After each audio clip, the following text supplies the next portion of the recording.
Good morning. Once upon a time, many years ago, I turned 21, and I know it's hard to believe, isn't it? At least 3 years ago. At the time, I was a Sunday school teacher, and teaching grade 2s, 7-year-olds.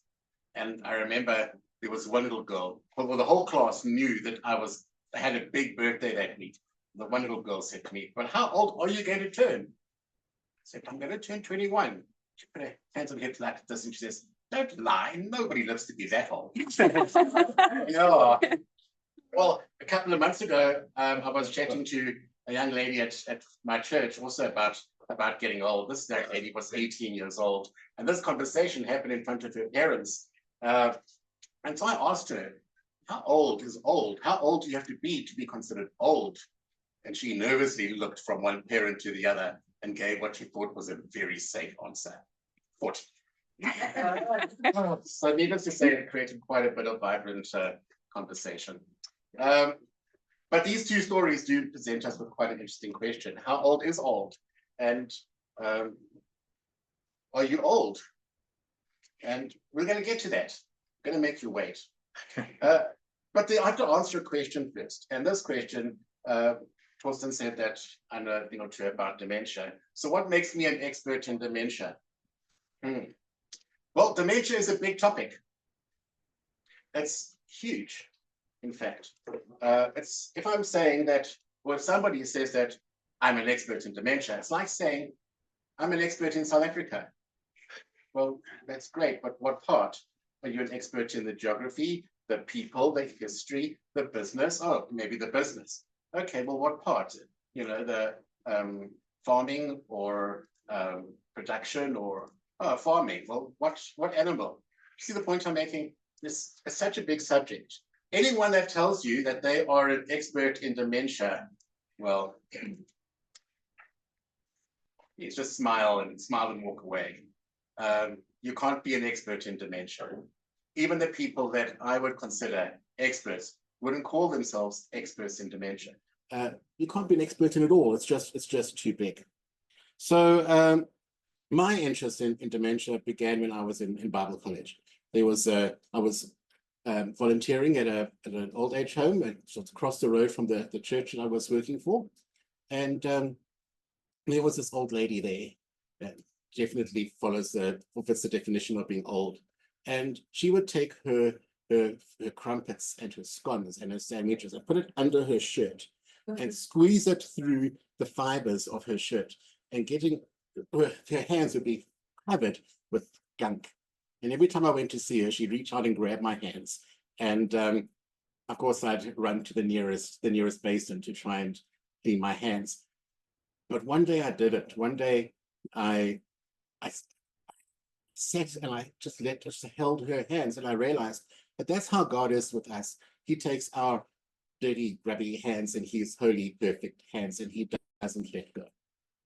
And in that moment, that was quite transformative for me, as I understood, because until that time, I thought I was studying to be one preacher more than a carer. But at that moment, my whole focus, my whole ministry changed a different direction, one of care and one of counseling. I started volunteering at a place called Parquet. If you have heard of Parquet, Parquet is in Parktown. It's a large frail care facility. And the church actually employed me to work at Parquet with the dementia residents. When I say they're large, they have 320 residents and about 276 staff. That's nearly 600 people on a daily basis. The dementia section, it's got a beautiful name, it's called Forget Me Not. And there are 120 people there in various stages of dementia. So that's my introduction to dementia, my history with dementia. My families. My dad passed away in 1999 and my mom passed away in 2017. Our second parent passing away is always harder than a first parent. And that seems to be a common story. And it certainly was for me. I felt lost. I felt when my mom died that I was like a ship lost at sea without an anchor. The mercy, whatever came along. And while her death was not expected, certainly not by my sister or I, we were aware that she was getting older. We were aware that her health was declining. And she was amazing. She was a teacher. She retired at 78. And she would always say that she never regretted one day of teaching. I was her main carer. I would take her to the doctor's appointments. I would take her to the hospital when she needed to go.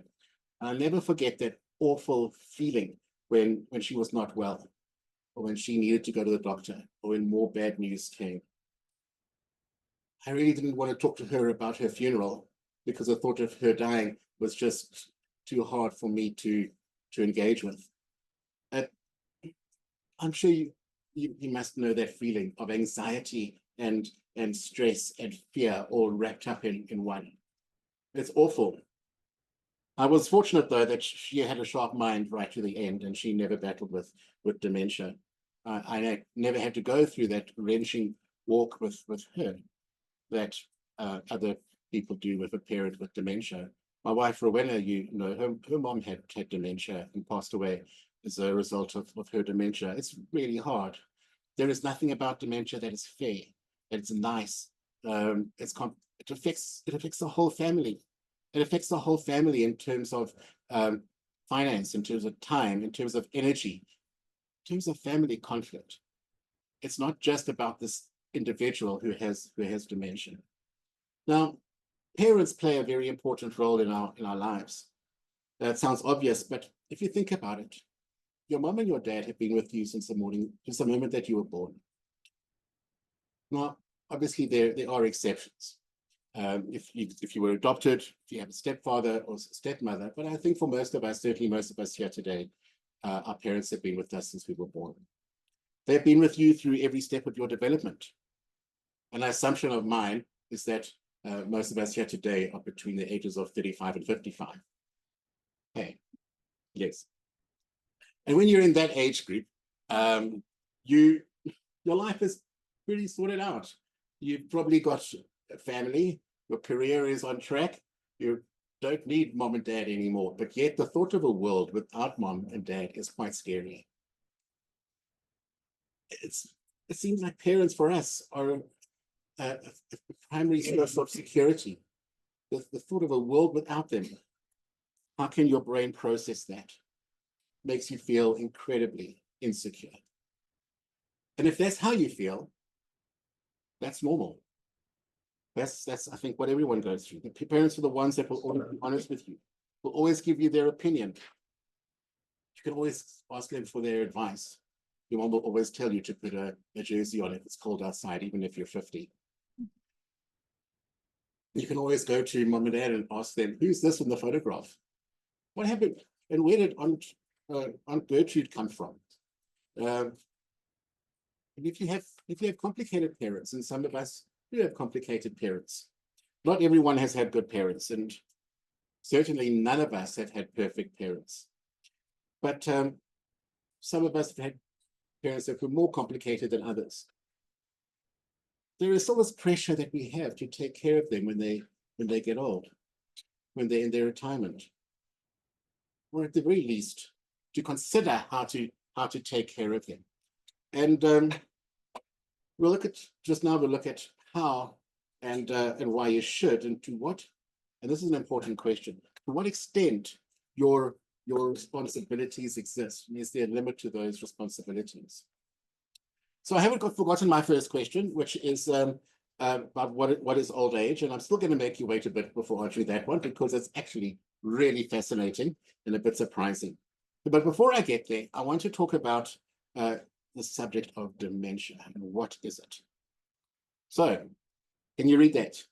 It is a definition by the World Health Organization, and says dementia is a syndrome, usually of a chronic or progressive nature, in which there is deterioration in cognitive function, i.e. the ability to process thought, beyond which might be expected from normal aging. It affects memory, thinking, orientation, comprehension, calculation, learning capacity, language, and judgment. It sounds really scary, doesn't it? Many of us have heard this word dementia, and I'm sure if we don't know anything about it, it does fill us with fear, apprehension. So this is a good definition of what it is. It's not just memory. It's also executive function as well. So we're going to have a look at a definition. That's the definition. Let's move on to this one. What is dementia? So you see, do you like my little umbrella? Can you read that? What is dementia? It's an umbrella term. Umbrella term for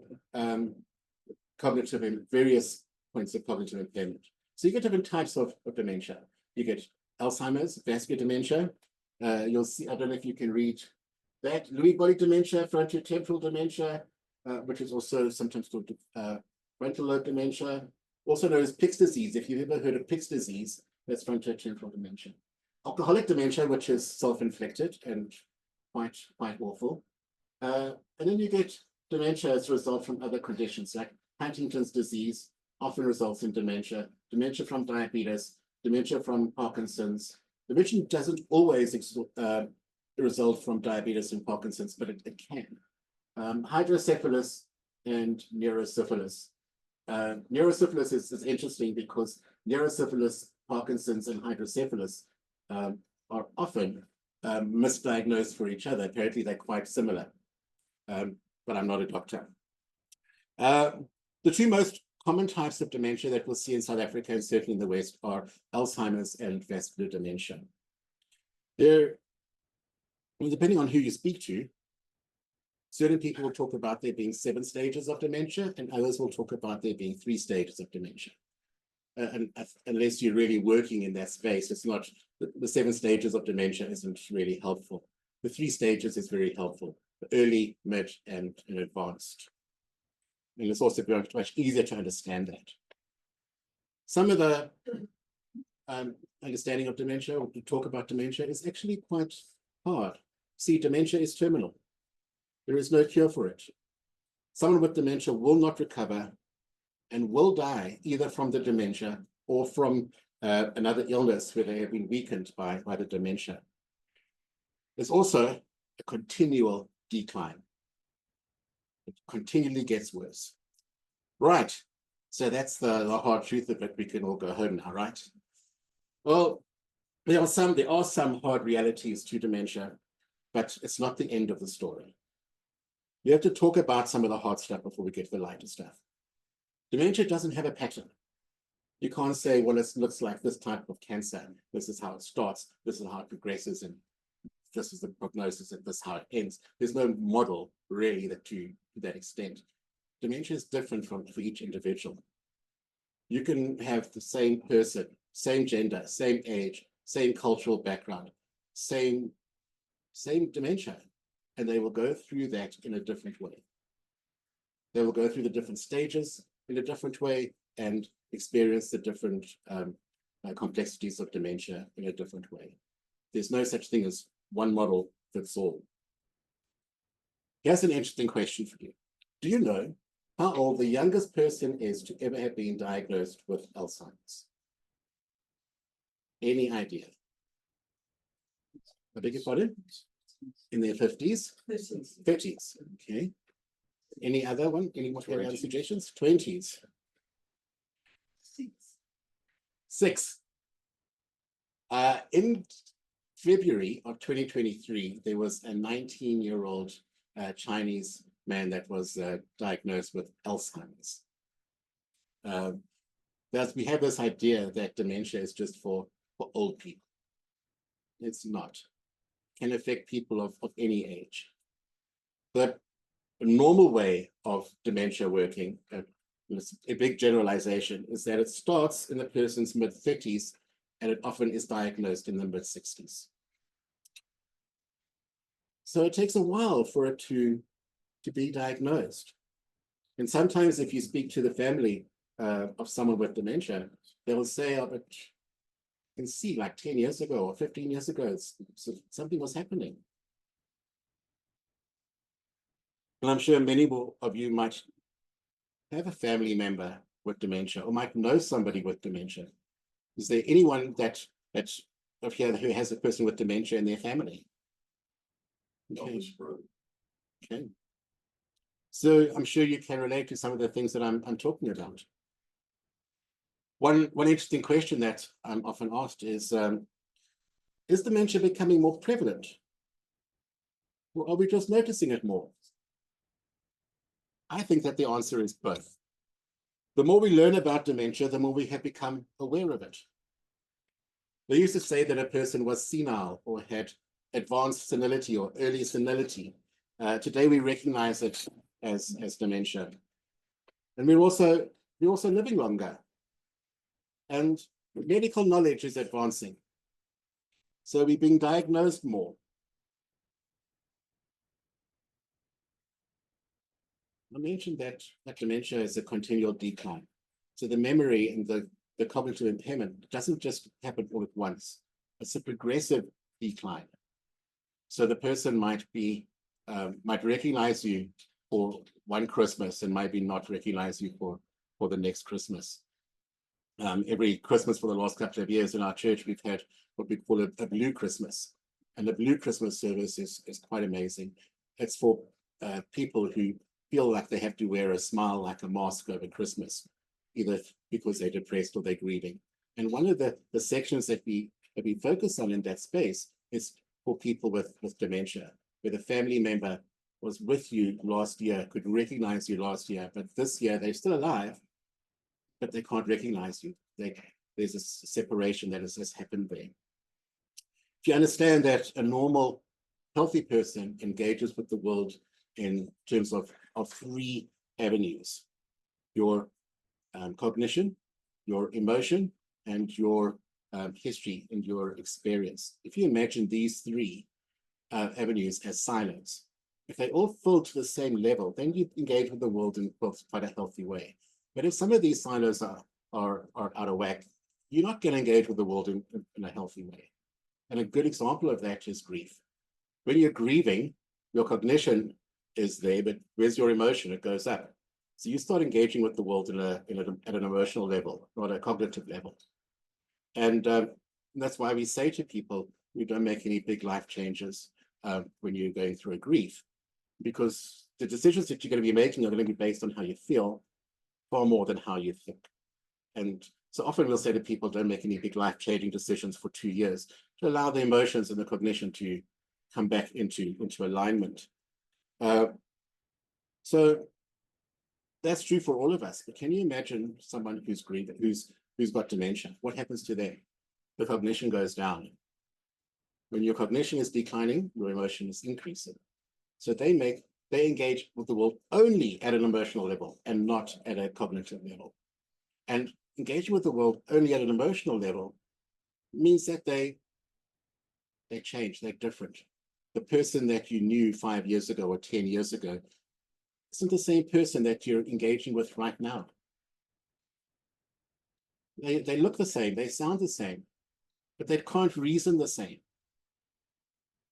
The emotions are up. And when I say emotions, you and I, we have happy emotions and sad emotions and a loss for a while. Someone with dementia, when I talk about them having emotions and being in an emotional space, it's not about how they felt last week. It's not about how they felt yesterday. It's not even about how they felt this morning. It's about how they're feeling right now. And right now matters to them. They're continually in that emotional moment. So if you're in that space of emotion with no cognition, what do you think one of your strongest emotions is going to be? Anger. Anger? Anxiety? Frustration, yes. And where do all of these emotions come from? They come from one source. It's the same source. I think probably the greatest emotional need that we have as humans is the need for security, the need to feel safe.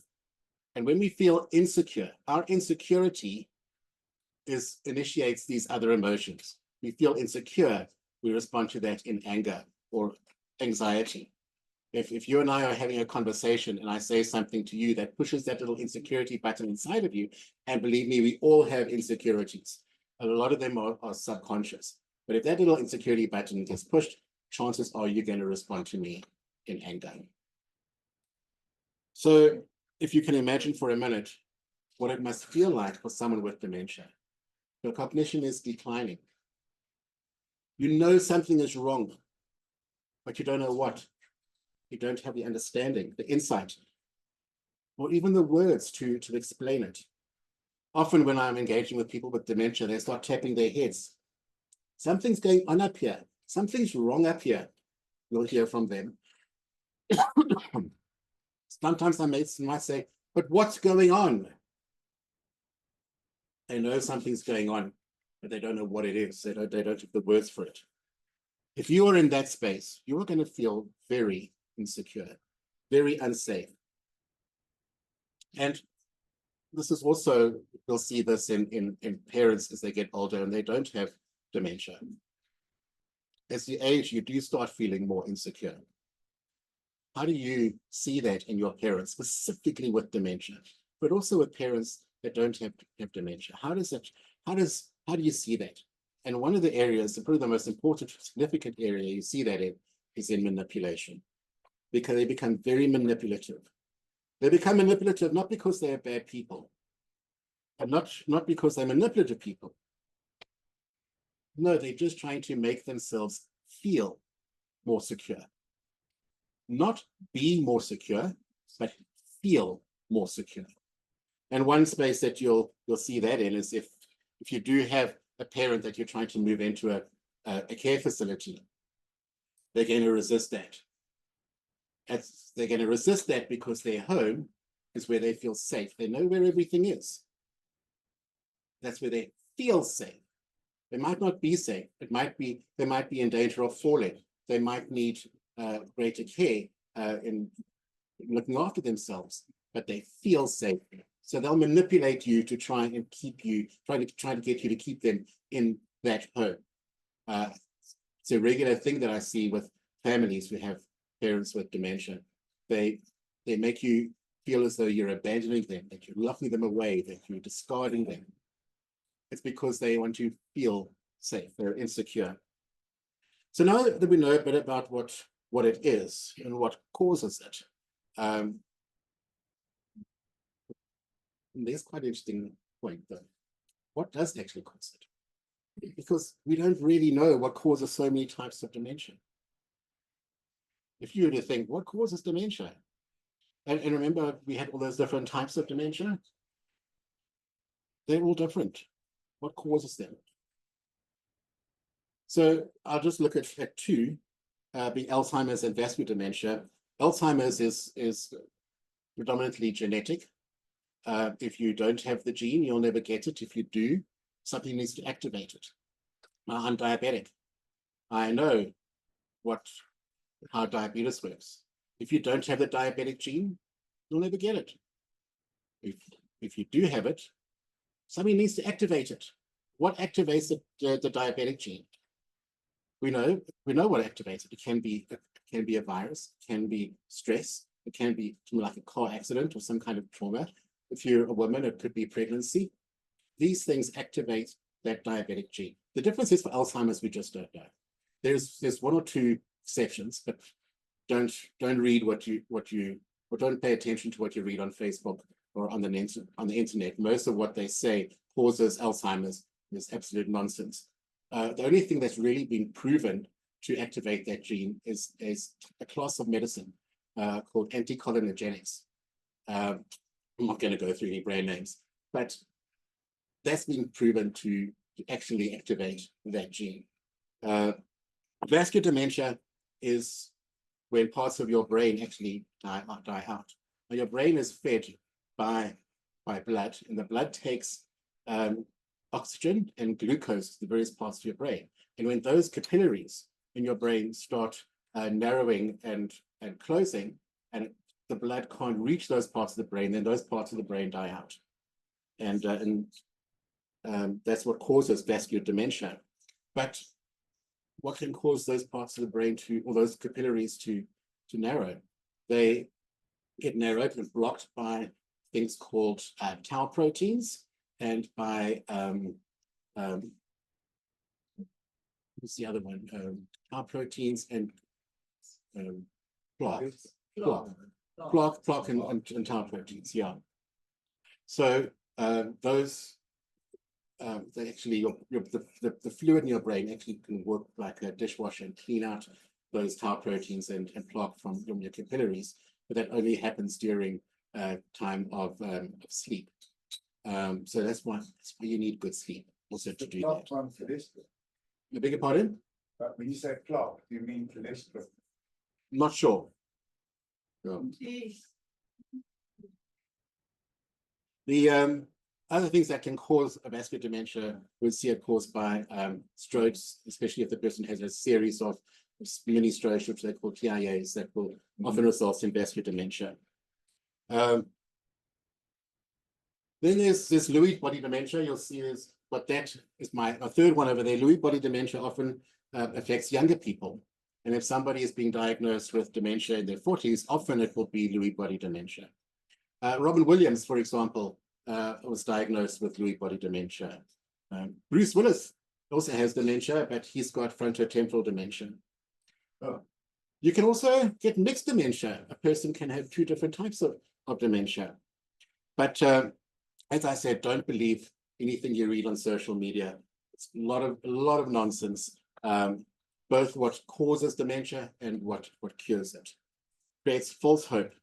Now there is cause for real hope, but you're not going to find it on social media. So if you worry that you have dementia, don't worry, you probably don't. If you did have dementia, it would probably be noticed by those around you in your family way before you do. People will ask, but I'm forgetting things. Maybe I have dementia. It's not really the kind of memory you need to be worried about. All of us, for example, lose things, forget people's names. You might put the keys in the fridge instead of where they usually go. You might put your cell phone in the fridge. That's not the type of memory that you need to be worried about. It's when you look at a key in your hand and you don't know what it is. Not that you don't know which lock it unlocks, but you actually look at this metal thing in your hand and you go, what is it?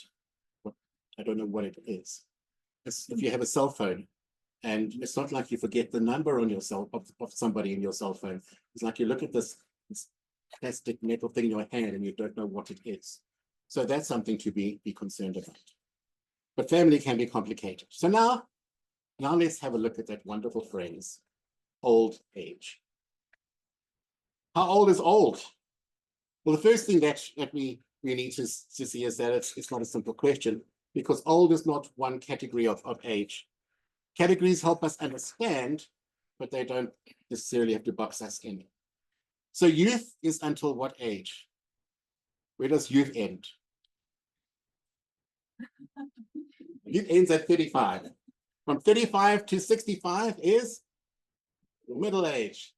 Yes, and then old age. But wait, yes, there's an interim. It's far more complicated than that, because old age, the term old age, it's a technical term. It's quite well defined, and each phase of old age has particular distinct attributes. Now there are specific stages of human development outlined by a man named Erik Erikson. Has anyone heard of Erik Erikson? And for Erikson, old age starts at age 65. And he didn't use the term old age. He used the term late adulthood. That sounds so much better, doesn't it? Late adulthood. Others have come after Erikson and divided late adulthood into finer categories as well. Let's have a look at some of them. There we go. 65 to 79, considered early late adulthood. 80 to 94, mid-late adulthood. And 95 and up, advanced old age. You can only call yourself old if you're 95 and older. Okay? I don't think anyone here today is old. If you want to find out more about your particular stage of development, there's an excellent Wikipedia page on Erikson's stages of psychosocial development. So he said that late adulthood is defined by questioning. Has my life been worth it? Is it okay for me to have been me? And someone in this stage will look back on their life and be concerned about the contribution that they have made to the world, that they have made. Have they been productive? Have they been good? Have they done well? And to use a term from the Bible, have they run their race well? If they feel like they haven't, they can descend into despair. So in my work with the elderly, I have noticed a definite focus on the future. A desire to talk about death, how it will happen, what it will feel like. And can we talk about my funeral, please? I remember that when my mom died, we found in her Bible instructions laid out about what her memorial service was going to be like, who the pastor was going to be, who was going to do the eulogies, what songs were going to be sung and to which tune. And the best part was at the end, the final instruction, make sure that there is a good tea, underlined 3 times with exclamation marks. What a help that was to my sister and I. As our parents age, as their health decreases, their ability to live by themselves decreases. Their world starts to become smaller, and they have to lean on others more and more. So there are actually assessments that you can, or that social workers would use to determine if someone can live by themselves or not. There's 2 of these assessments. The assessment of instrumental activities of daily living, which it looks at higher functioning issues. Can the person use a telephone? Can they do laundry? Can they manage their money? And then there's the assessment of activities of daily living, which looks at basic things. Can they wash themselves? Can they go to the toilet by themselves? And these become very important questions when considering, can a person live alone? And when would be the right time for them to move into a facility? And if they are in a care home, can they live independently, or do they need mid-care, or do they need frail care? The best bit of advice, if you have someone in your family that has dementia, is to find a facility today. Don't wait until the last moment. Find a facility today. Because when you're in that last moment, if you realize today is the day I need to put my loved one into a facility, what's going to happen? Do you remember those silos I spoke about, the cognition, the emotion? Where do you think your emotion is going to be? Up here. You can't connect with that very important question at a cognitive level. Maybe you can today. So look today, find the place today, get a relationship, develop a relationship with the facility today. And yeah, when the day comes, you can just pick up the phone and say, today's the day I'm bringing my person. So there is another option, and that is home care. In terms of home care for a person with dementia, or for an elderly person, for someone with dementia, at some point they're going to need 24-hour round-the-clock care. You can have nurses that you can bring in, or carers you can bring into your house. You're probably going to need 2 or 3 to cover a 24-hour period. They'll be living in your house. You'll be having to have to feed them and to home them. 2 or 3 full-time salaries, and have to do HR over them, manage them. You can do it yourself.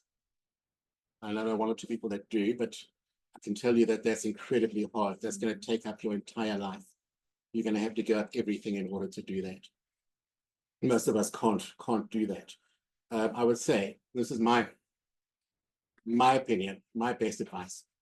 The most loving, caring thing that you can do for your loved one is to put them into a facility that can look after them, where they can have 24-hour round-the-clock nursing care by professionals.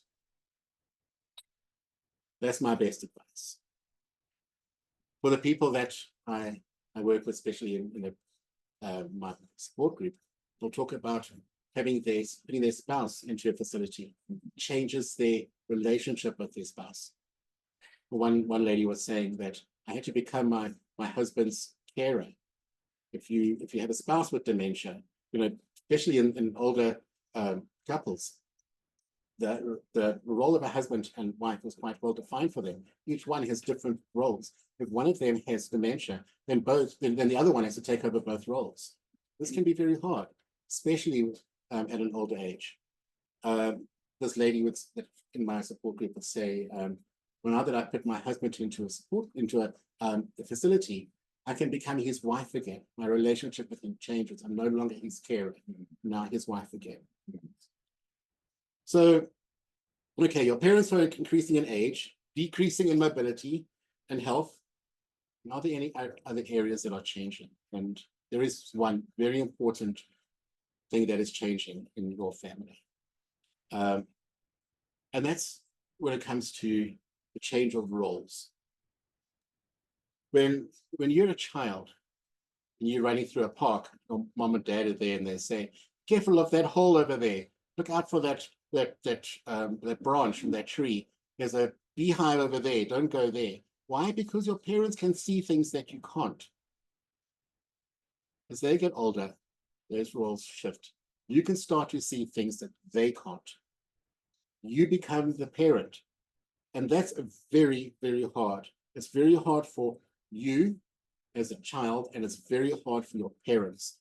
So it's important to engage with that issue in your family very, very well and very carefully. So then we come to that question that I spoke about earlier. What is your responsibility to your parents? To what extent do you care for them? And this question depends on each different family. You're not responsible for caring for parents to the extent that your life is sacrificed, that your family is sacrificed. Where do your responsibilities end? Are your responsibilities related to time, to finance, personal care, giving them lifts everywhere? Are your responsibilities to changing their nappy? So if you've got dementia, you're going to be ending up in nappies. The Bible says that we should care for the elderly, and we should, but we must care for them properly. Why do you need to care for them? How much do they care for you growing up? This is the one question that many people ask. I didn't have good parents. My dad, my mom wasn't good. Why should I care for them now? If you've had complicated parents, it becomes a really hard question. If you've had good, loving questions, you don't ask that, or parents, you don't ask that question. You want to care for them. The reason that you care for your parents is because you love them. Yes, but also because it says something about you too. What kind of man or woman do you want to be? What kind of lesson do you want to teach your children about care? There was one lady that I got to know, at her funeral when she was 105 years old.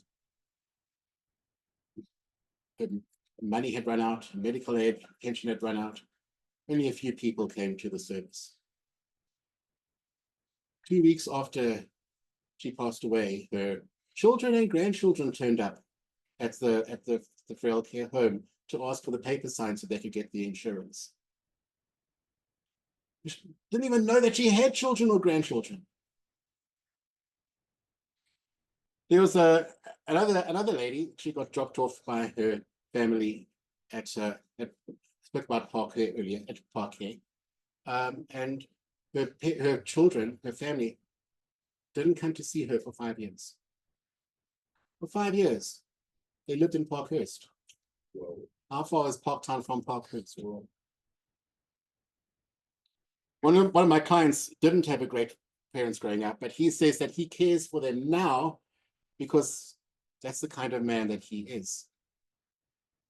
He cares for them because he chooses to be different to the way that they were to him. He also wants to set an example for his children, and I mentioned that a bit earlier. Not because he wants his children to care for him and his wife when they get elderly, but because he wants to show them that this is what a good person does. The examples that you give to your children matter. So if your parent or spouse starts to show signs of dementia, you're probably going to notice it first. When should you be worried? And there are certain things to look for. I've got a list there. Memory loss, it can include a failure to recall events or asking the same question over and over again. They can also lose things and become very, very frustrated. Confusion about time or place.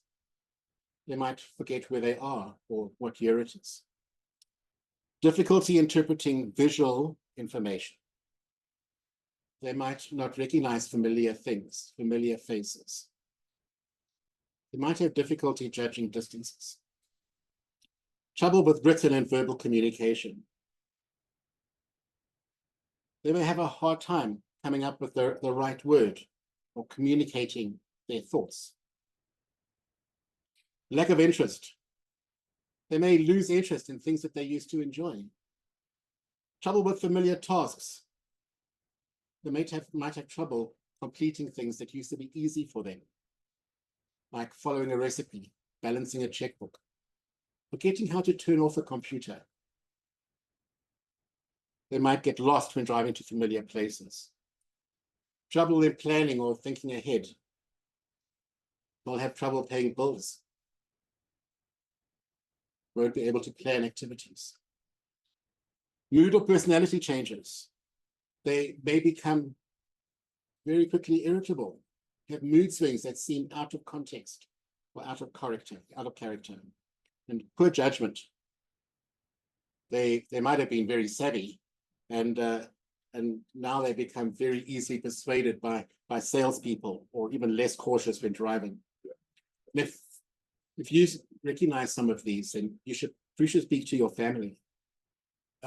Speak with your children, and because the next steps are very important. You need to get a diagnosis. You need to get a diagnosis from someone who really knows what they're talking about. Now, there's some little tests that you can do, the mini mental state exam test or the mocker test, but these are not good enough. These are blunt instruments. They'll tell you there is a problem. They won't tell you why. It's so important to get a proper diagnosis. I worked with one family a couple of years ago where the husband, the GP said that the husband had dementia. And I said to the family, you need to get a diagnosis from an expert. And they didn't. They trusted their GP. 2 years later, the husband was in Morningside Clinic, and there was a neurologist there who said, well, let's just do some tests. And they found out that he had hydrocephalus. Hydrocephalus is fluid on the brain. And that fluid on the brain pushes against the brain and causes dementia symptoms. But if that pressure on the brain, the fluid is released, which you can do through a shunt, the cognition can be restored. But now, after having been in that position for 2 years, how different would this man's life have been if he had been diagnosed 2 years in the past and got proper treatment for hydrocephalus? He died 6 months later. A GP is not good enough. You need to go to the right kind of doctor. So who is the right kind of doctor? There are 4 options over there. Your best option is a neurologist. You go to a neurologist, specifically one who's experienced with cognitive decline, that's your best option. Some psychiatrists have a lot of experience in this space, and a lot of their training is very similar to that of a neurologist. That would be your second option. Your geriatrician or GP would probably be lower on the list. When you're considering a doctor, do some research first. You need a good doctor to diagnose. And a good doctor to diagnose where their focus is on cognitive impairment, where they're competent in that space. When it comes to treatment and care, you're not going to need a neurologist or a psychiatrist.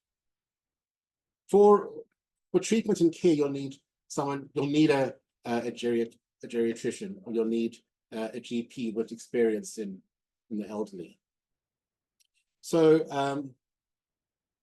what do you look for in a good doctor? Now, this is my opinion.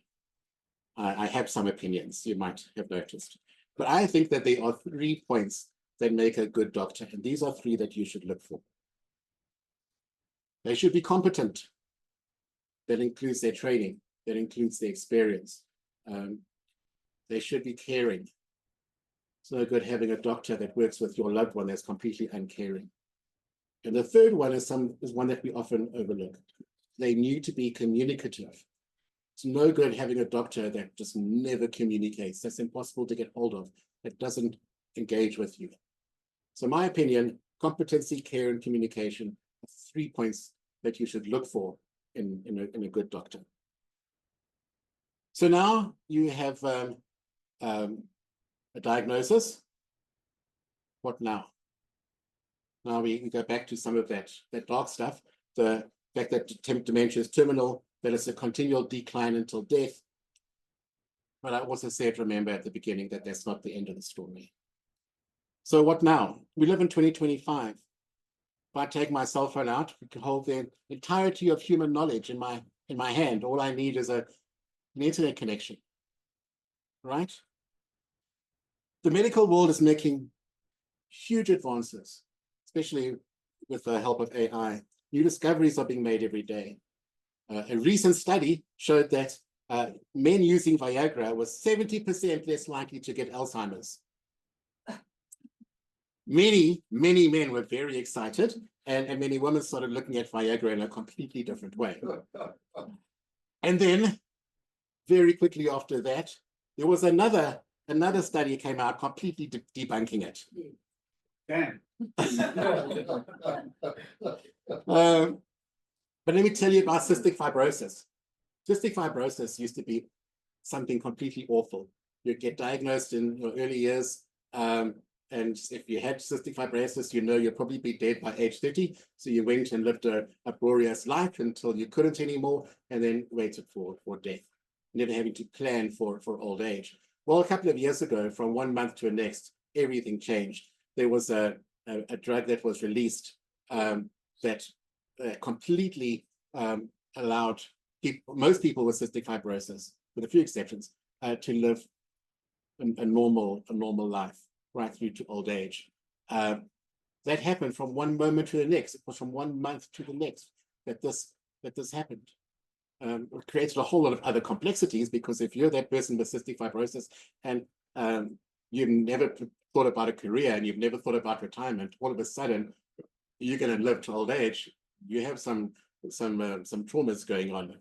But what about dementia? What about dementia medication? And I love this question, because people always ask me about what is a good medication for dementia.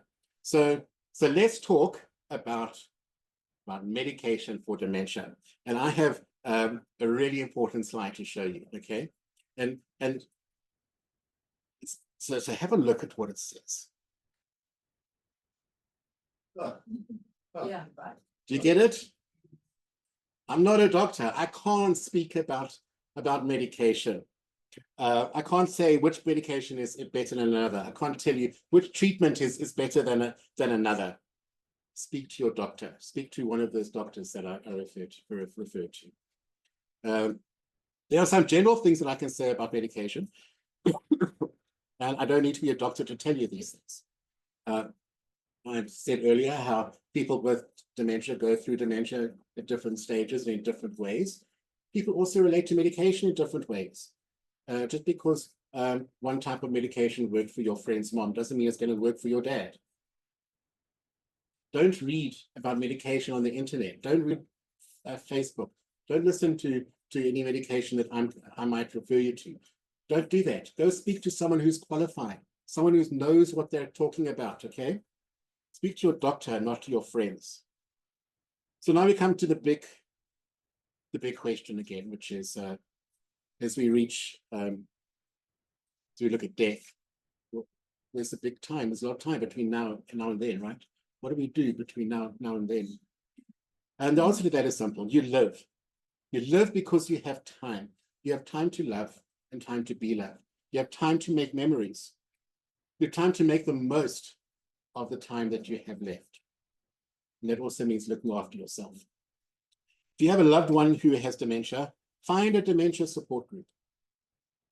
Alzheimer's South Africa recently changed their name to ADASA. which is the Association for Dementia and Alzheimer's of South Africa. They have a number of different support groups. If you go to their website and put their website there and that their telephone number there for Gauteng, if you want to get in contact with them, they've got a lot of resources on their website. So I facilitate a dementia support group once a month. We meet on the first Saturday of every month, and it's for the family members of people with dementia. And we'll meet at the Rosebank Union Church every month. Those that come find it an immense help. If you have a loved one in your family who has dementia, you come to that group, and you'll find that you might know more than other people in that group, and other people might know more than you. We live in the age of information, but there's information that you get in a group like that that you will not find on the internet. Who is a good doctor? Who's a good physio? What this worked for my loved one, maybe it will work for you. I can't find an answer to how to engage with the manipulation of my parent. How did you manage it? So that group becomes very, very important. It's an immense help. If you do have a loved one with dementia, and I know my time's running out. Do you think you'll need another, what, 5? 2. No, go for it. I'm going to leave out a whole section. Remember, we handed the podium to you late. All good. That's fine. So there's some simple rules if you're engaging with someone with dementia, and that is, first of all, don't fight with them. They can't engage with you. So if you become angry or frustrated with them, you're only affecting yourself and making it horrible for them. You know, it's like a little puppy that comes and pees on your floor. You can smack its bum, but it doesn't know that what it's done is wrong. The difference between a little puppy and someone with dementia is a little puppy can learn. Someone with dementia is continually declining. You can't engage with them logically. There's a lovely story of a lady in our support group many years ago. Her dad was very, very technical, and he loved building things. And she was an anesthetist, and so she had a busy life as a doctor. So her dad said to her one morning, because her dad was staying with them, "We need to look after the pool brush. It can't lie on the floor. We've got to put a bracket onto the wall and put it in the bracket." Now, she knew that her dad was very capable of doing that, even with his dementia. So she said, yeah, sure. She went off to work, and when she came back in the evening, she found that there was a lovely bracket put on the wall with the pool brush now in it, inside her lounge. Totally appropriate. Rule is very important.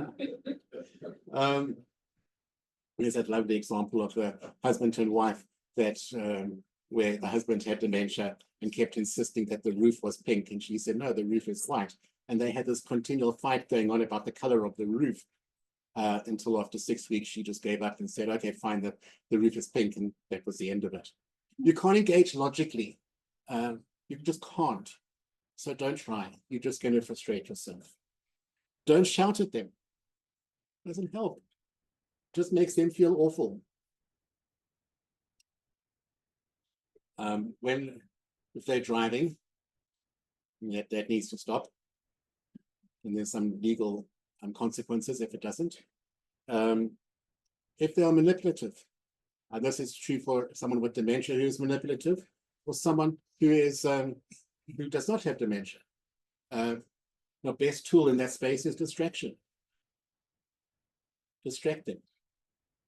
Focus them on something else, something that they enjoy. If they're in a state of despair and anxiety, distraction. Certainly in the space of dementia, distraction is probably one of your most useful tools. There are a lot of things that you need to look out for. One of the big things that you need to look out for is helping them to eat. There's a great danger in dementia of someone choking. So if you have a loved one who has dementia, make sure you know how to do the Heimlich maneuver. Make sure you are watching them, that when they eat, is their food cut up and small enough? And that becomes very important. And my last point before I close is about how to listen to them. Often when I go to frail care facilities, the nurses will say they're just talking gibberish, or they're just telling stories that have no basis in reality. Both of those are not true. It's never gibberish, and the stories always make sense. You just have to listen to them in a different way. The basic example with words and gibberish is, if they, what words are they saying? If they say the word flower, what does that mean? Now, for you and me, a flower might be a little plant with petals that looks pretty, but what does it mean for them?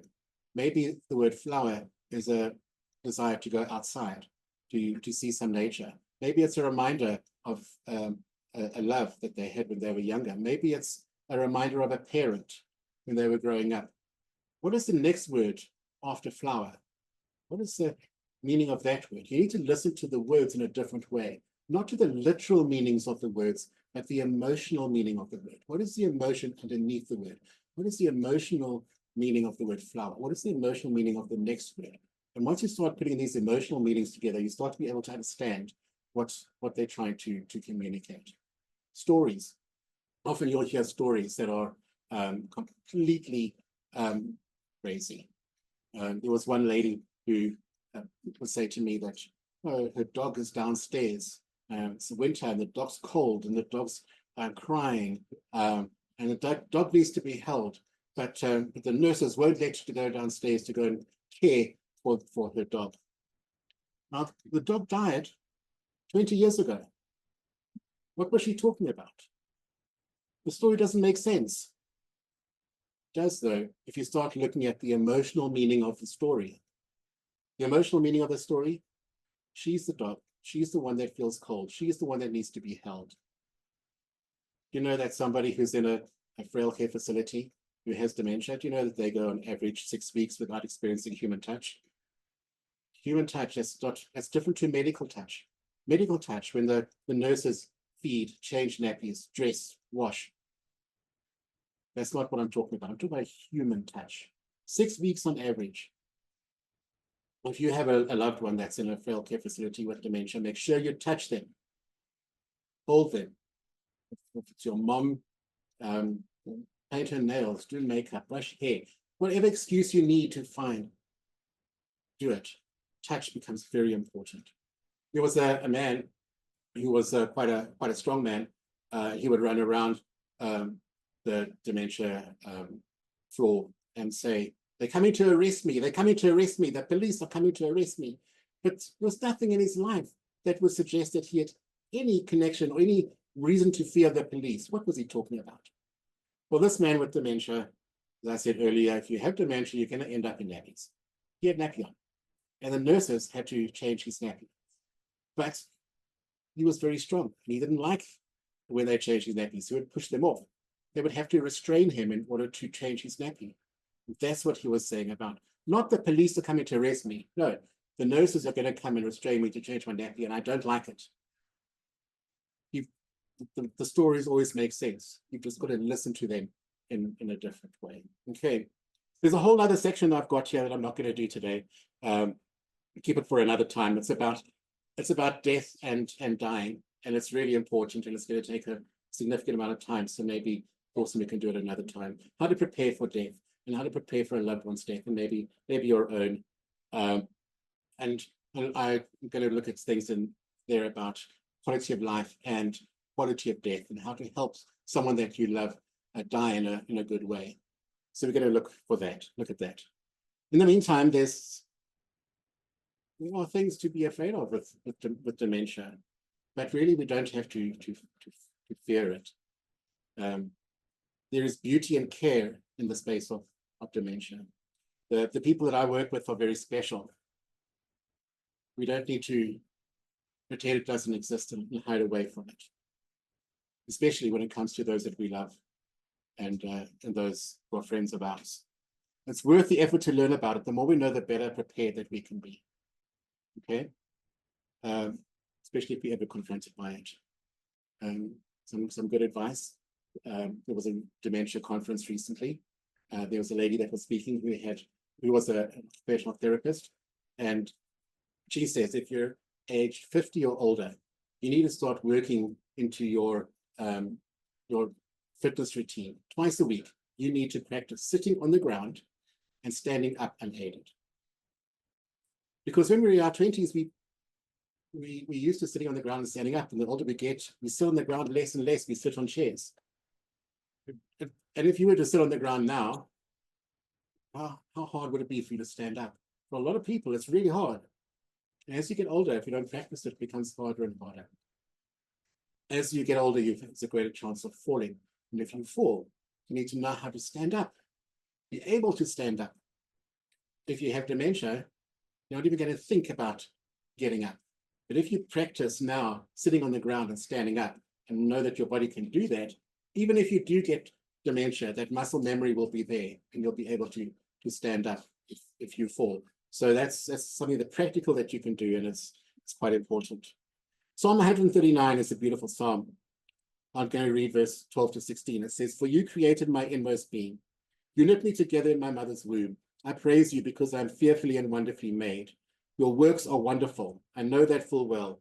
My frame was not hidden from you when I was made in the secret place, when I was woven together in the depths of the earth. Your eyes saw my unformed body. All the days ordained for me were written in your book before one of them came to be." That last verse, that last portion is very important to us in the context of this conversation about parents getting older and about dementia.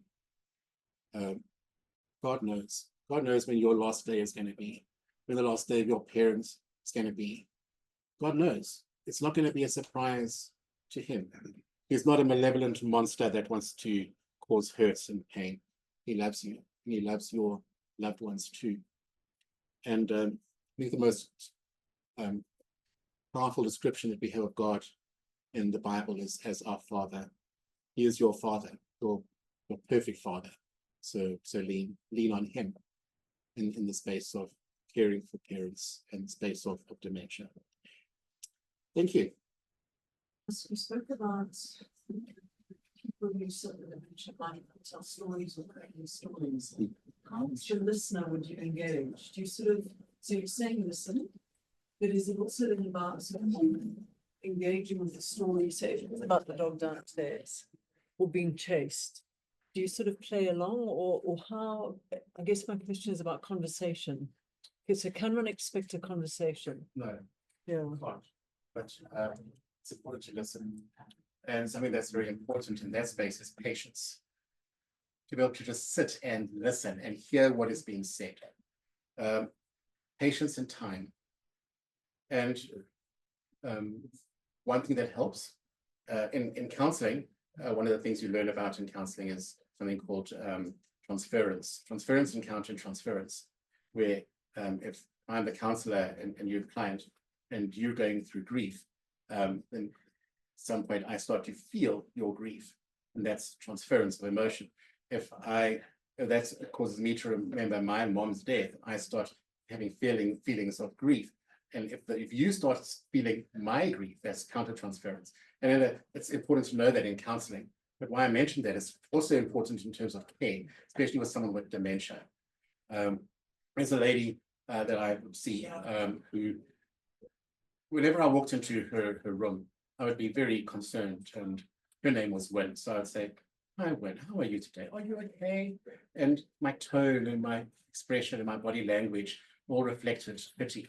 And so she would understand that as, "What's wrong with me? Is something wrong with me? Like, what's going on?" And that emotion would affect her for hours. What I started to do is, before I went into a room, I had put a smile on my face. And I remember when I was a child, my dad, he went to a sales conference and he came back very angry. "They tell me to smile when I'm on the telephone. Why does I smile when I'm on the telephone? They can't see my smile." But when you smile, it changes your voice. It changes your face if someone's looking at you, but it changes your voice. It makes your voice softer. It makes your voice lower. And so when I went into her room, I'd say, "Hi, Wetton, you look lovely today. How are you today?" And that changed the whole emotional tone of the engagement. So that's important, and that's very helpful. Is having a smile on your face makes a big difference. Playing along. But you don't need to do that. You don't need to do that. How they perceive your engagement is more important. So you don't need to play along with the story. You just need to smile and listen and make appropriate noises. but you don't need to play along. One thing that you certainly don't need to do is lie. If you have if your mom has dementia and your father has died and your mom keeps asking, where's my husband? The best tool in that space is distraction. Just distract them into something else. Yes. Which story about playing along, I've got a mother 92 with dementia, and she for it's gone now, but for about a year she thought I was a full-time person in the army. So she would ask me, why have you not got your uniform on and all that sort of stuff. Have they let you out today? And she asked me what rank I was, and so I said I'm a lieutenant. So she wasn't particularly impressed by that. Given that I've obviously been there a long time, but so I've been promoting myself, or I promoted myself throughout the year till I ended up a colonel. She started taking me more seriously after that. But anyway, but the question but I think that the underlying thing for that maybe comes from she had 3 boys, and we all served in the army for our nation, and there may have been an anxiety issue coming up. But the question I have is there's a massive industry in we're not going to die old age, and how we can all stay completely perky until we die, if we're going to die, and a lot of hocus pocus, a lot of it is, I think, but it's a massive industry. So to just comment on that, and then the question is, some people say you must do the crossword and Sudoku and this, that, and the other, and it's all going to prevent it. And yet I've seen men who are 80 years old, still an associate professor publishing. The next year they get severe Alzheimer's or dementia, So just your comment. Well, if you look at the point about the crosswords and Sudoku, if you do that every day, you know what effect it'll have on you. It'll make you really good at doing crosswords and Sudoku, and that's pretty much about it. Those kind of puzzles don't prevent you from getting dementia. Yeah. What does help is more social interaction. Yeah. If you have a spouse that you can have a good conversation with, not just a hi, how's the weather kind of conversation, but a good in-depth conversation, that is tremendously important. As people start to get dementia, they start to block off some of their social engagement. But good social engagement is very important. Luso and series and that sort of stuff. It's often so much about in connected communities where people feel involved with their community, and feel valued in their community, still able to contribute to that, even if it's just peeling the carrots, Yeah. But that's one of the weaknesses in that space is that series doesn't talk about dementia. It talks about elderly and caring for the elderly, but it doesn't talk about the caring for people with dementia. You might need some help. There is important risk factors now about what you've asked, Sudoku and all those things. The risk factors are the important ones. There was previously only 8, but now there's 40. And the number 2 on the list is hearing problems. So it's a huge research on that. But if you look at the risk factors, then it's a way of life going from what you always. And I just want to mention that in facilities, they want to let them color in, or they want them to do puzzles, and they want them. But it's a main thing that a person that didn't like it, it's the same person. Why do you want to force it on them if they do not? So it's a work out of personal sympathy. Who's this person? That's why it's good to engage the individual and not just regard everybody as with dementia under the same label. We are all individuals, so we need to be treated individually. Absolutely. Okay. Yeah. And just to say, that's my concern. So I have an elderly parent rather than a parent with dementia. But my observation around quality of care, and James, what you were saying about lack of touch. So it's one thing to care physically for somebody, to make sure you get fed or whatever. Yeah. But it's the emotional engagement and the social engagement that seems to be lacking in the way that care is given. Well, there's a good reason for that. Yeah. And this is what I see pretty much across the board in care facilities, is that there's often they need more carers and more nurses. So the carers and nurses are under pressure. So what ends up happening is that the residents are not treated as human, but are treated as problems that need to be simplified. And that's awful. Yeah. So you're kind of latching onto something on Zoom. By the way, you're getting a lot of thank yous on Zoom as well. There's somebody's negative experience with those frail care facilities. And I suppose the question out of that is, you know, can we ask you about what a good one is? How do we, what do we look for? How do we, You're welcome. can one from the outside actually see whether this place is going to be good or not? So there's a couple of points I need to make there, three probably. Number one, there's a wide range of cost. Your most expensive one, I think, will in the moment is at Bryson, I think it's 85,000 Rand a month. And actually I probably wouldn't recommend people go there. But and this person's experience was with one that seems to have been, you know, not lower end. Yes. And still. So how expensive it is not an indicator of how good it is. Right. Okay. The best advice I can give is go and see it.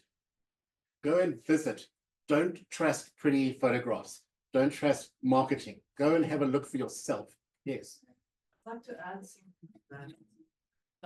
I've had two parents with dementia, different kinds. My mother had Parkinson's dementia, and my father's got frontotemporal dementia. And what was very helpful to me is I really liked what you said about the diagnostics, and I was fortunate to find an excellent geriatrician for my dad, and he knows all these facilities too. So I would suggest that you also speak to the doctor or whoever is responsible for the care of your parent. Also, Honesty in that space. experience. Can I just say at Odasa, I'm a social worker at Odasa. We do consultations because there's an act on elderly people also at 13 of 2006 that give you guidelines. So in our support with them, we do figure out all these things and what in their budget, what are registered according to the act, what does have a special dementia unit, and what people, caregivers are trying. They just have a social worker is there to guide these people off the diagnosis. Just following on from that as well as again, don't believe what you read on facilities websites. Not Google. No. Yeah. And you got my email address. You're welcome to ask my opinion. I'm not going to give it in a public forum, but I will privately about what I know are good and what's so good. Yeah. Okay. Can we make this the last question and or comment and then release James? I never checked what your time is like this morning, but go for it. Thanks, James. Excellent presentation. Certainly appreciate it. I'm one of those who indicated I have a family member. My oldest brother suffers with it. I was intrigued by your reference to the fact that quite often somebody will start showing signs in their 30s, discovered in their 60s. He was a war veteran in the old Rhodesia, 6 weeks in, 6 weeks out, trying to maintain a business career as well as being involved. I wondered about that because there were signs, you know, that he was under stress, post-traumatic stress, no doubt. But just intrigued by your statement, it can show up one's 30s. begin to, The question is trauma, does that? yeah, would trauma be a trigger as well? Would that be, I mean, there's obviously a number of factors, but My honest answer to that is I don't know. yeah. I assume it would be. Right. I have heard some stories similar to that where trauma has been a trigger. Right. Trauma is certainly a trigger when it comes to activating the diabetic gene. Could it be the same for the Alzheimer's gene? Right. Maybe, I don't know. I worked with one man who had Alzheimer's for 17 years before he died. Getting a diagnosis doesn't mean that it's No. death is imminent. No. And it can take a long time. But I know more about the end than I know about the beginning. And I think that's true for everybody that works in the face of dementia. Correct. What causes it? How do you get it? I wish we had those answers. Right. Well, the neat thing is he's one of those that receives home care. Right. He has, you know, it's getting to the point of 24/7. I think it already is. But great love, great support network, very stable environment. He feels secure by and large. And we visit with him and back to, you know, your question, Kirsten. Yeah, he would start talking of events 25 years ago. Life back in Zimbabwe as well, you know, looking after the pool and keeping the yard sorted, mowed. Just let him talk, Yeah. you know, And but at the same time, you love him. Yeah. And every time we've gone, you know, I'm the youngest brother and he was always an amazing eldest brother to me. I hug him, we hug him. He knows who we are. He might not know other people on a given day. And I just recently called him for his birthday, his 87th birthday. And I said, I love you. And he said, the feeling is mutual. Thank you very much. I mean, that means so much to me. But it backs up the principles of what you Yeah. talked about. Attitude, smile on the face, gentleness, respect. You know, connection. you're still my oldest brother. I love you Yeah. dearly. The first part of the memory that goes is a short-term memory. Yeah. So he'll speak about things that happened in his childhood. Right. And might forget about, might not know what he had for breakfast today. Correct. The last part of the brain that goes, by the way, in terms of dementia is the music part of the brain. So music becomes very important. It's huge. The very last thing I want to say is I do counsel families and individuals with dementia and the families that are going through dementia. So you're welcome to contact me in that space.